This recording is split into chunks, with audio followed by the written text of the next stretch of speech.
Hello everyone, welcome back to my YouTube channel. I am Varisha and today we are going to start the topic where are most of the people employed of our class 10th economics chapter number 2, that is sectors of the Indian economy. So let's start. तो हमारी जो पिछली video होती है उसमें हमने पढ़ा था rising importance of the tertiary sectors in India. उसमें हमने पढ़ा था कि जो हमारे तीनों सेक्टर्स हैं प्राइमरी, सेकेंडरी एंड टर्शरी, उनमें सबसे ज्यादा मतलब इंपॉर्टेंट कौन है? टर्शरी सेक्टर, क्योंकि उसमें सबसे ज्यादा मतलब जो है प्रोडक्शन होता है, उसमें सबसे ज्यादा सामान बनता है। लेकिन आज हम इस वीडियो में पढ़ने वाले हैं that where are most of the people employed, कि सामान तो उसमें सबसे ज्यादा बनता है, लेकिन इन तीनों सेक्टर्स में से सबसे ज्यादा जो लोग हैं वो किस सेक्टर में एम्प्लॉयड है, किस सेक्टर में काम करते हैं। Where are most of the people employed हमारी आज की वीडियो का टॉपिक है। तो स्टार्ट करते हैं। Study graph second and third. तो आपको जो है मतलब मैं जो ग्राफ्स वगैरह वो वहाँ पे नहीं बना सकती, तो इसलिए आपको एनसीईआरटी की बुक लेके बैठनी है। ये जो दोनों ग्राफ है, ग्राफ सेकंड एंड थर्ड, ये मैं आपको बताने वाली हूँ पहले, तो उसके बाद हम देखेंगे क्या कंक्लूजन निकला।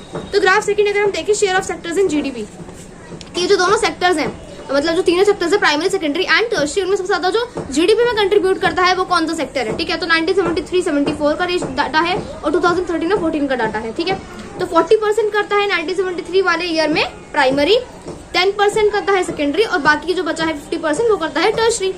अगर हम देखें 2013 वाले ईयर में तो प्राइमरी करता है सिर्फ 10% और 20% करता है सेकेंडरी और जो बाकी बचा है हमारा 70% वो करता है टर्शरी। इसका मतलब क्या निकल कर आया कि पहले कौन ज्यादा था, मतलब जीडीपी में कौन ज्यादा कंट्रीब्यूट करता था? Primary and tertiary. ठीक है, क्योंकि ये दोनों ही ज्यादा थे। और अगर हम अब देखें 2013-14 वाले ईयर में सबसे ज्यादा जो जीडीपी में कंट्रीब्यूशन कौन करता है? Tertiary sector. ठीक है, तो कैसे मतलब चेंज हुआ है, टर्शरी कैसे एमर्ज जो कराया है अगर हम देखें जीडीपी में हमारी इंडियन इकोनॉमी को सपोर्ट करने के लिए। ठीक है, तो सबसे ज्यादा जो मतलब अब जो है share of sectors in GDP में है वो किसका है? टर्शरी सेक्टर्स का। सेकंड ग्राफ में हमें दिखाया गया है share of sectors in employment, मतलब जो सेक्टर्स हैं तीनों प्राइमरी, सेकेंडरी एंड टर्शरी में सबसे ज्यादा लोग किस सेक्टर में एम्प्लॉयड है। काम तो मतलब फिर जीडीपी जो है वो तो ज्यादा कंट्रीब्यूट कौन कर रहा है उसमें?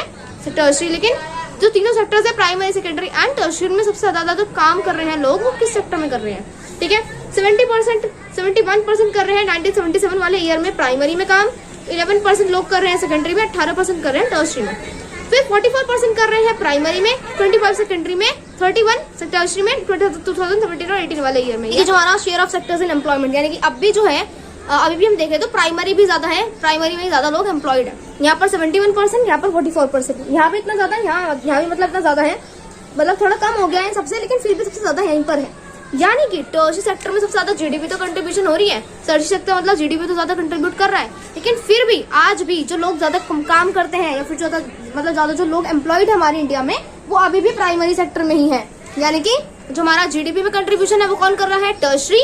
और अभी भी जो लोग ज्यादा एम्प्लॉयड है वो प्राइमरी सेक्टर, खेती बाड़ी में ही एम्प्लॉयड है। इतनी ज्यादा मतलब ईयर्स गुजर चुके हैं, मतलब हमारे इंडिया को एक तरह से डेवलप्ड हुए हुए, इंडिपेंडेंट हुए हुए, इतना ज्यादा मतलब टेक्नोलॉजिकल रिफॉर्म्स आ चुके हैं, लेकिन हमारे इंडिया में अभी भी लोग जो है अधिकतर कितने लोग 44% जो है किसमें? एग्रीकल्चर वगैरह सेक्टर में काम करते हैं। ठीक है, तो क्या हमें देखने को मिला? A remarkable fact about India is that while there has been a change in the share of the three sectors in GDP, a similar shift has not taken place in employment. तो GDP में तो मतलब एक तरह से change आता देख लिया हमने। प्राइमरी में मतलब उस साल में, पिछले साल में 1974 वाला जो साल है, 1973 और 74 वाला, उसमें प्राइमरी टर्शरी दोनों जीडीपी में ज्यादा कंट्रीब्यूट करते थे, लेकिन अब आते आते टर्शरी सेक्टर ही ज्यादा जीडीपी में कंट्रीब्यूट करता है। लेकिन ऐसा ही जो चेंज है वो हमने एम्प्लॉयमेंट में नहीं देखा। पहले भी लोग ज्यादा प्राइमरी में काम करते थे खेती बाड़ी में, और आज भी हमारे यहाँ पर इंडिया में लोग जो है एम्प्लॉयमेंट जो है किसमें है उनका? प्राइमरी में। लोग ज्यादा प्राइमरी सेक्टर, एग्रीकल्चर सेक्टर इसमें एम्प्लॉयड है, इसमें जो है काम करते हैं। So the primary sector continues to be the largest employer even now. और आज भी जो प्राइमरी सेक्टर है वो अभी भी सबसे ज्यादा जो है एम्प्लॉयर है, उसमें ज्यादा काम करते हैं हमारे इंडिया में। Why didn't a similar shift out of primary sector happen in the case of employment? तो जैसे हमने देखा प्राइमरी सेक्टर में मतलब जो टर्शरी सेक्टर है उसमें क्या हो रहा है? सबसे ज्यादा जीडीपी में कंट्रीब्यूट कौन कर रहा है? जीडीपी में कौन कंट्रीब्यूट कर रहा है सबसे ज्यादा? Tertiary sector. तो ऐसे ही लोग ज्यादा जो है मतलब क्यों मतलब टर्शरी सेक्टर में जो है काम नहीं करते ज्यादा, टर्शरी और सेकेंडरी सेक्टर में अभी भी क्यों जो लोग हैं वो प्राइमरी सेक्टर में ज्यादा काम कर रहे हैं, जबकि कौन दे रहा है जीडीपी में ज्यादा कंट्रीब्यूशन? प्राइमरी। ठीक है, मतलब टर्शरी। तो it is because not enough jobs were created in the secondary and tertiary. तो इसीलिए लोग जो ज्यादा है मतलब अभी भी प्राइमरी में काम कर रहे हैं, क्योंकि जो इनफ जॉब्स हैं, काफी जॉब जो है सेकेंडरी और टर्शरी सेक्टर में प्रोड्यूस ही नहीं होती। While production in secondary and tertiary sector is growing, but employment in these sectors is not growing much. तो जो सेकेंडरी और टर्शरी सेक्टर है इनमें प्रोडक्शन तो ठीक ठाक चल रहा है, ठीक जैसे प्राइमरी में चल रहा है, लेकिन जो एम्प्लॉयमेंट है ना वो इन दोनों में चल नहीं रहा है, अच्छा ग्रो नहीं हो रहा है। ठीक है, तो टर्शरी सेक्टर जो है वो अच्छे से जीडीपी में तो कंट्रीब्यूट कर रहा है हमारे इंडिया के, लेकिन फिर भी उसमें ज्यादा लोग एम्प्लॉय नहीं है, ज्यादा लोग काम नहीं कर रहे। ठीक है, और आगे क्या होने वाला है आगे, और मतलब इसका क्या कंक्लूजन निकला है वो हम देखने वाले हैं नेक्स्ट। तो जैसा कि अभी हमने हमारे पिछले पेज पर देखा, पिछले जो हमारा प्रीवियस पेज था उस पर हमने ये देखा था कि जो लोग हैं वो अभी भी ज्यादा किसमें काम कर रहे हैं, प्राइमरी सेक्टर में, क्योंकि जो और सेक्टर्स है सेकेंडरी और टर्शरी उसमें इतनी ज्यादा जो जॉब है वो क्रिएट नहीं हो रही है। सो as a result, more than half of the workers in the country are working in the primary sector, mainly in agriculture, producing only about 1/6 of the GDP. ठीक है, तो इसीलिए जो ज्यादा जॉब्स है सेकेंडरी और टर्शरी में प्रोड्यूस नहीं हो रही है, तो इसलिए हमारी इंडिया की जो ज्यादा पॉपुलेशन है वो किसमें काम करती है, हाफ ऑफ द वर्कर्स। हमारी इंडिया की हाफ ऑफ द पॉपुलेशन किसमें काम कर रही है, प्राइमरी सेक्टर में काम कर रही है इवन नाउ। ठीक है, मेनली एग्रीकल्चर, और ये तो किसमें कर रही है, एग्रीकल्चर, खेती बाड़ी ही कर रही है, producing only about 1/6 of the GDP। और जो हमारी GDP है उसका 1/6 पार्ट जो है वो प्रोड्यूस कर रही है, यानी कि मतलब आधे लोग जो हमारी इंडिया की पॉपुलेशन वो प्राइमरी में काम कर रहे हैं, जब जाकर जो है वो कितना प्रोड्यूस निकाल पा रहे हैं, कितना GDP में कंट्रीब्यूट कर रहे हैं, सिर्फ 1/6। And in contrast to this the secondary and tertiary sector produce the rest of the produce whereas they employ about half the people. ठीक है, तो हमने क्या देखा, ज्यादातर जो लोग हैं हाफ से भी ज्यादा, आधे से भी ज्यादा लोग किसमें काम कर रहे हैं, प्राइमरी में। ठीक है, और फिर भी क्या कर रहे हैं, वो इतना ज्यादा कम GDP में कंट्रीब्यूट कर रहे हैं। लेकिन जो आधे से भी कम पॉपुलेशन बची है वो किसमें कंट्रीब्यूट कर रही है, मतलब वो किसमें काम कर रही है, टर्शरी और सेकेंडरी सेक्टर में। इन कॉन्ट्रास्ट टू सेकेंडरी, हाँ, और जो प्रोड्यूस निकलती है 1/6 को तो कौन प्रोड्यूस करता है GDP में, प्राइमरी सेक्टर। और जो 5th पार्ट है, 5 जो पार्ट है वो कौन प्रोड्यूस कर रहा है, सेकेंडरी एंड टर्शरी सेक्टर मिलकर, और उनमें जो है आधे से भी कम लोग हैं। यहाँ पर आधे से भी ज्यादा लोग हैं फिर भी 1/6 प्रोड्यूस कर रहे हैं GDP में, यहाँ पर आधे से भी कम लोग हैं फिर भी वो 5th पार्ट जो है कंट्रीब्यूट कर रहे हैं GDP के अंदर। ठीक है, तो ऐसा लग रहा है कि मतलब लोग यहाँ पर बिना बात में ज्यादा पड़े हैं, जब भी वो इतना कंट्रीब्यूट नहीं कर रहे हैं GDP के अंदर। तो यहाँ पर लोग बिना बात में जो है एम्प्लॉयड है, यानी कि मतलब इतना ज्यादा कर नहीं रहे वहाँ पे कुछ। ठीक है, अगर वो लोग यहाँ पर थोड़े यहाँ पर आ जाए तो GDP में भी ज्यादा कंट्रीब्यूशन होगा, और मतलब यहाँ पर लोग कम है तो वो भी हो जाएगा। ठीक है, so workers in agriculture are not producing as much as they could, more people in agriculture than is necessary। तो जो वर्कर्स हैं एग्रीकल्चर में वो इतना प्रोड्यूस नहीं कर रहे जितना वो कर सकते हैं, यानी कि ज्यादा लोग होने के बावजूद भी सिर्फ 1/6 जो है वो मतलब GDP में कंट्रीब्यूशन हो रहा है, जबकि यहाँ पर कम लोग हैं फिर भी वो ज्यादा जो बचा हुआ पार्ट है सारा GDP का उसमें कंट्रीब्यूट कर रहे हैं। तो बिना बात ऐसा नहीं लग रहा कि एग्रीकल्चर में बिना बात के जो लोग हैं वो बिना बात ही हुए हैं, या फिर मतलब बिना बात ही एम्प्लॉयड है, या फिर मतलब अपनी पूरी फुल पोटेंशियल के साथ काम नहीं कर रहे हैं, वो मतलब are not producing as much as they could, जितना प्रोड्यूस कर सकते हैं वो उतना प्रोड्यूस नहीं कर रहे हैं। More people in agriculture that is necessary, और एग्रीकल्चर में बिना बात में ज्यादा लोग डाल दिए जितने जरूरत भी नहीं है। ठीक है, तो even if you move a few people out, production will not be affected. और अगर एग्रीकल्चर में से थोड़े बहुत लोग हटा देते हैं क्योंकि जब भी वो इतना प्रोड्यूस कर पा रही है, ठीक है, तो कुछ फर्क नहीं पड़ने वाला है। So in other words, worker in the agriculture are underemployed. तो जब किसी भी सेक्टर में जो लोग हैं वो कम प्रोड्यूस कर रहे हैं ज्यादा होने के बावजूद भी, तो वो अंडर एम्प्लॉयड है, यानी कि अंडर एम्प्लॉयड यानी कि वो इंसान वहाँ पे काम तो कर रहा है लेकिन अपनी फुल पोटेंशियल के साथ काम नहीं कर रहा है, क्योंकि इतनी ज्यादा जॉब्स ही नहीं है। वो जब भी 1/6 प्रोड्यूस ही करेगा, जब भी अगर थोड़ी बहुत लोग हटा दिए जाए ना, जब भी उस सेक्टर में से इतना ही प्रोड्यूस आएगा, कितना 1/6 प्रोड्यूस। तो इसलिए कुछ लोग अगर हटा दिए जाए तो अच्छा रहेगा। और इसको बोलते हैं अंडर एम्प्लॉयमेंट, कि लोग जो है अपनी फुल पोटेंशियल के साथ काम नहीं कर पा रहे हैं, या फिर पूरी अच्छी तरह से काम नहीं कर पा रहे हैं, फिर इतना ज्यादा GDP में कंट्रीब्यूशन नहीं कर पा रहे इतने ज्यादा लोग होने के बावजूद भी। हम इसको और अच्छे समझने वाले एक एग्जांपल के साथ। So for instance, take the case of a small farmer Lakshmi owning about 2 hectares of unirrigated land dependent only on rain and growing crops like jowar and अरहर। तो एक एग्जांपल के लिए हम एक एग्जांपल के लिए लेते हैं एक केस, एक छोटी सी फार्मर, एक छोटी सी मतलब किसान है जिनका नाम है लक्ष्मी, और उनके पास 2 हेक्टेयर है अनइरिगेटेड लैंड के, यानी कि वो जो उनकी लैंड है उसपे मतलब पानी वगैरह का इतना ज्यादा सोर्स नहीं है, वो सिंचाई नहीं है, उसकी सिंचाई नहीं हुई, वो लैंड जो है वो अनइरिगेटेड है। वो किस पर डिपेंड करती है, सिर्फ रेन पर। और वो कैसी क्रॉप्स उगाती है, ज्वार और अरहर, जिनमें कम पानी की जरूरत होती है। ठीक है, तो वो सिर्फ बारिश पर डिपेंडेंट है। All 5 members of a family work in the plot through out the year. जो उनके 5 जो फैमिली वर्कर्स हैं, यानी कि जो लोग 5 मेंबर्स हैं उनकी फैमिली के, वो सभी जो है उसमें प्लॉट में काम करते हैं। Why they have nowhere else to go for work, क्योंकि वो उसमें ही सब काम करते हैं, पूरे साल खेती उसमें ही करते हैं, क्योंकि उनके पास कहीं और वर्क में कहीं और जॉब ही नहीं है जाने के लिए।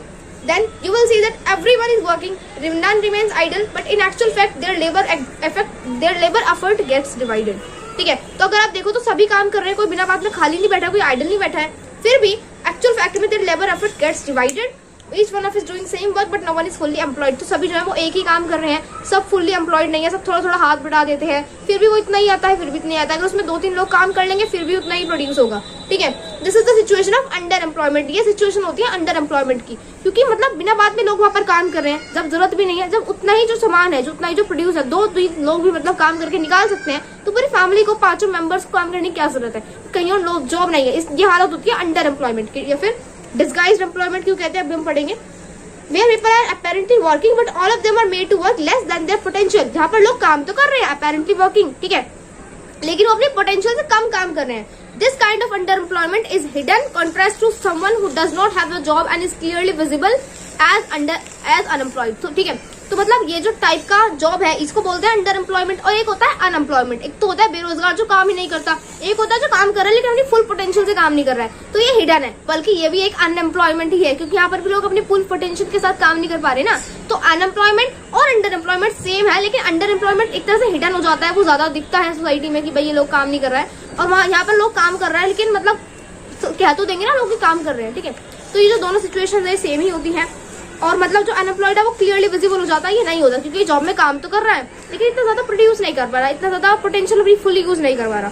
Hence it is also called disguised unemployment, और इसीलिए हम इसको डिस्गाइज्ड अनएम्प्लॉयमेंट भी बोलते हैं। ठीक है, तो यहाँ पर हमने केस देखा एक लक्ष्मी का, उससे हमने और अच्छे से समझ लिया कि अंडर एम्प्लॉयमेंट वाली चीज क्या होती है, जब लोग अपने फुल पोटेंशियल की तरह काम ना कर पाए।